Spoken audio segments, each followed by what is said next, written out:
for the past few months of building my online presence, my content creation, my YouTube, my TikTok, I wouldn't say Instagram, but to a certain degree, yes. Well, yes, because I'm posting my nail designs on there, and you know, I have a nail account on Instagram as well. I think I lost track of the reason why I was doing it in the first place. I would say it's definitely because I started this journey with my finances and started to learn more about finance and more about money and how money works and how you make money work for you instead of the other way around. And in the midst of that, I think I lost purpose in why I'm doing the things that I'm doing. I started my nail business in the first place because I wanted nail designs that I haven't necessarily seen around me, or just like my nail tech wasn't able to do the nail designs that I wanted. There were so many reasons why I wanted to do my own nails, because I was like, okay, you can't do it, let me do it myself. And in starting that business, I started making the most crazy, most amazing, most ethereal, most fairy-like, most mermaid-like, most high fashion nail sets that I've ever seen. And I fell in love with the craft itself. I fell in love with what I can provide to other people. I fell in love with what I can provide with myself, for myself. I fell in love with the fact that I can use it in fashion. I fell in love with the fact that I can be on production sets and contribute in a way that nobody else can contribute on that set. You know what I mean? Like, I started seeing my value in my art in a way that was not only beneficial to the client, but also beneficial to me. And that's big because, like, I went to fashion school, and, you know, fashion school kind of killed my vibe. Like, I was into fashion in the first place because my brother was into fashion, and he introduced me to like styling myself and having fun in expressing myself through my clothes. And then my mom gave me a needle and a thread and showed me how to sew, and I was like, this is kind of fun. Wait. Then I fought really hard to get into high school, specialized high school for art, and I went into a major of fashion, and then that kind of killed my vibe. That kind of killed my creativity a little bit because there were so many rules and so many ways of doing things, and it wasn't my way of doing things, and I just didn't like that. And so I got really good at fashion. I got really good at fashion illustration. I got good at whatever you were giving me in fashion, I was getting good at. But did that necessarily mean that I loved it? No. Not really. And so finding this craft in the first place was like, damn, okay, I can draw mini worlds, you know? I don't know if you can see this, but I can draw many worlds, and I can include that in an outfit. The best of both worlds. And then I'm having fun with it. I'm creative with it. I'm creating so many things that I love, so many sets that I love, and then I get to share that with other people. And I started it for those reasons. Now, when it comes to YouTube, I've always wanted to help people. I've always had such a big heart for humanity and just making sure that if I have a talent to speak a language that you can understand, I'm gonna do it. Like, I almost became a nun because of it. Anyways, and I went to school for psychology because I wanted to be a therapist. And then when I realized what therapists go through by having my own therapist, I was like, I don't think I can do this. I can be built for it, but I don't want to be built for being a therapist. They go through the craziest stuff. Not everybody is built for it, you know what I mean? Like, I'm just thinking about all the things that I tell my therapist and all the things that, like, I go through, and then she has to think about that and take that on her day. I'm not built for that. I will take on your problems and make it my problem, and then I will get involved outside of the office, and this is illegal, so I'm gonna be put in jail. Do you want me to go to jail? And that's why I can't be a therapist. But anyways, what was I got?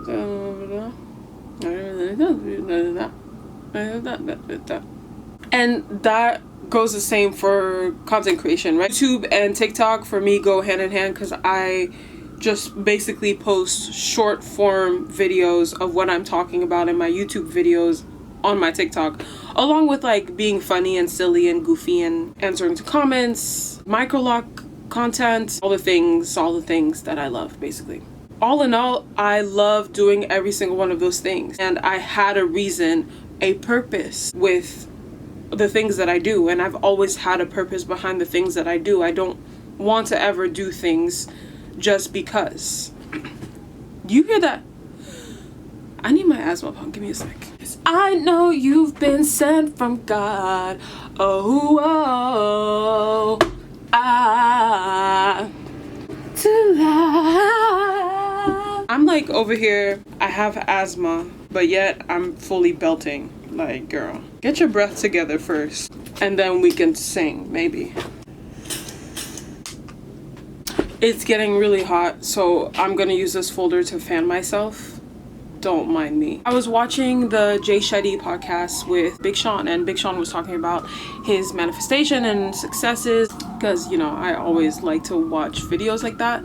And Big Sean asked Jay Shetty, why is your podcast name On Purpose? What was the question around that? Like, why, something about why the podcast name is called On Purpose. Jay Shetty's response was basically like what I caught from that, answering that question, because I don't even remember his full answer, but he was saying your purpose doesn't have to be your career. It can just be who you are that day. It could have been just opening the door for that elderly person, being a good sister, being a mother. Purpose can just be about who you are and not what you do. And for me, who I am is a person who likes to help people and create cool art and cool stuff.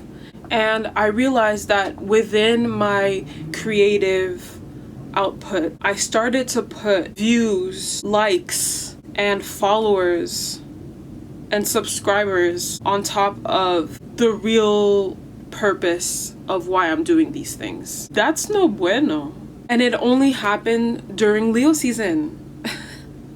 Oh my god. Of course it happened during Leo season. Leos are the sun. Everything revolves around them. If you have a Leo in your life, you're gonna know that they're gonna be the person that's going to be a very big presence in the room that they are in. So for the month of August, I have been on a wave of like, I need to do it because, you know, that's how I'm gonna make money. That's how I'm gonna bring in X, Y, and Z, when that was not even the reason why I started doing all of these things. Sure, money is going to be a good byproduct of doing these things. At some point, I will be making a lot of money, you know, but the goal was never even for that to be number one. I just know that it will come, but that's not why I'm doing these things. I guess I'm making this video to really try and put things into perspective for myself. Maybe you can understand that money is not everything. It's not everything. On top of that, if you don't know how to maintain the money that you're going to get, the money is not going to be sustained. It's not going to be held. It's not going to be multiplied. That's why you see a lot of people win the lottery and then go bankrupt because they spend it all in a couple of months. They were not ready for that. Or you see really, really rich people live really empty and lonely lives because they didn't gain any wisdom and they're not moving with purpose. Their purpose was not found. It was not even searched. Money is just the byproduct of living. And it's nice to have, but it's not everything. And I truly believe that the more you let go of the idea that I need to get money, I need, like the fearful base idea that you always need to grind to make that money, or there's only one way to make money, or you have to get this 6-figure job. There's only one route to get money, or you just have limited beliefs around money, the more you're actually blocking your abundance of it.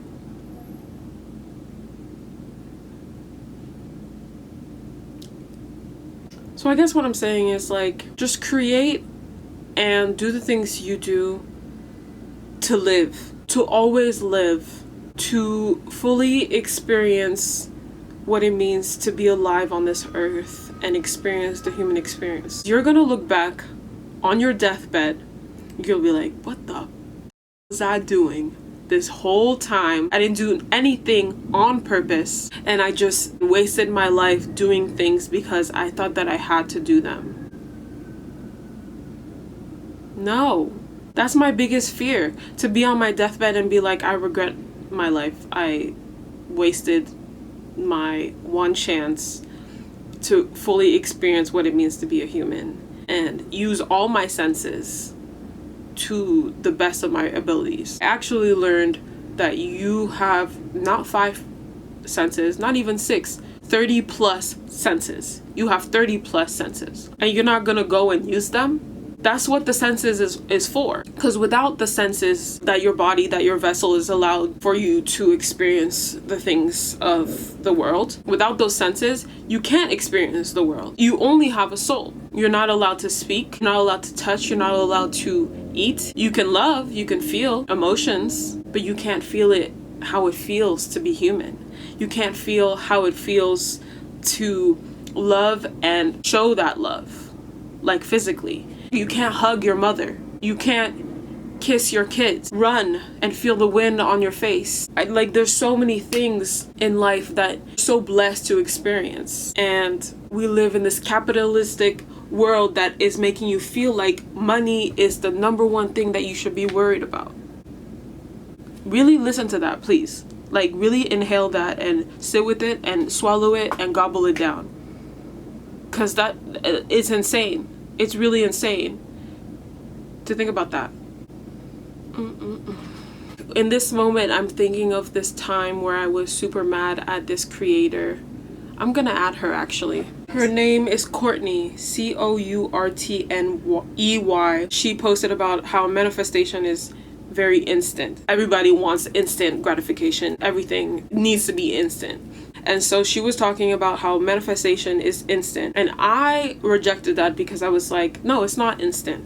What are you talking about? It's not instant. Especially for somebody who has to recondition so many of the things that they've been taught, reteaching themselves how to think in a way that's beneficial for them. Manifestation has to allow you to have no doubts. And if you went through a lot of trauma, you're gonna have a lot of doubts in yourself. The world dragged you by the top of your scalp and spit on you, chewed you up and spit you out. So it's like you have a lot more work to do for you not to doubt yourself and for your manifestations to come through fully, right? That argument is totally valid. What I didn't understand until she posted another video recently that I saw that was on my For You page. I don't follow the girl, but she comes on my For You page sometimes. She was basically saying that she wanted time to write this book that she wanted to write about. She was working a 9 to 5, didn't have enough time to put all her energy into this. She said, I want to go all in on this book. She got fired. And that's the manifestation instantly pulling up and coming through. I finally understood that it is instant. As soon as you decide, yes, I'm going to do X, Y, and Z, that's the minute that it starts. That's the minute that the manifestation starts. That's the minute that the universe starts rearranging things for things to align and for the manifestation to alchemize itself. But in the meantime, the journey and the wiseness and all the things that you learn is what really matters at the end. And in realizing that, I'm thinking, yeah, it's the character development that's going to help me make these videos. It's the character development that's going to help me set some boundaries more and more with my nail business. It's the character development that helped me learn how to do this in the first place. I was not good from the jump. I had to learn over and over through trial and error how to do this. And now I feel like I'm finally reached my style and how I go about doing these nails and what I really want to put out there, what I want to show people, what I want to share. The goal shouldn't be to get rich. It was never about that. And I'm realizing that, and it's really impacting the way I'm moving. I've learned this lesson before, but I've had to re-find it within my own journey lately because I've lost it. And that's another lesson that I'm learning, that if I learn a lesson and then I lose it, I could always find it again. And I say this to say that instant gratification will never reward you as much as the journey will, ever. It will never teach you lessons for you to be wise to use that to your advantage. It will never give you gifts for you to use in the way that you are going to move. It will never feed your soul in a way that hardship, failures, heartache will. Never. It's time to remember who the fuck you are.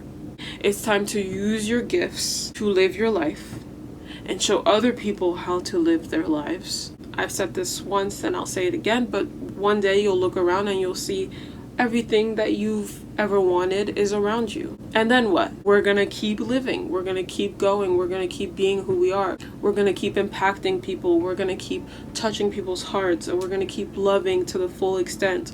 We're gonna keep learning because we go to school and that's our learning. And then most people stop learning after school when it's like, you should be a learner of life forever. That's all I have in my heart to say, to pour out onto you. I know somebody out there will resonate with what I had to say, and I'm so glad that you shared this moment with me and that you were able to contemplate and think of your own life through my story. I'm really happy to share and reflect with you, and I honestly hope to see more people do the same thing, because that is the number one thing that inspires me when people share their story, and the people that I look up to for my life and my development. Thank you so much for watching, and I hope to see you in the next one. Love you so much.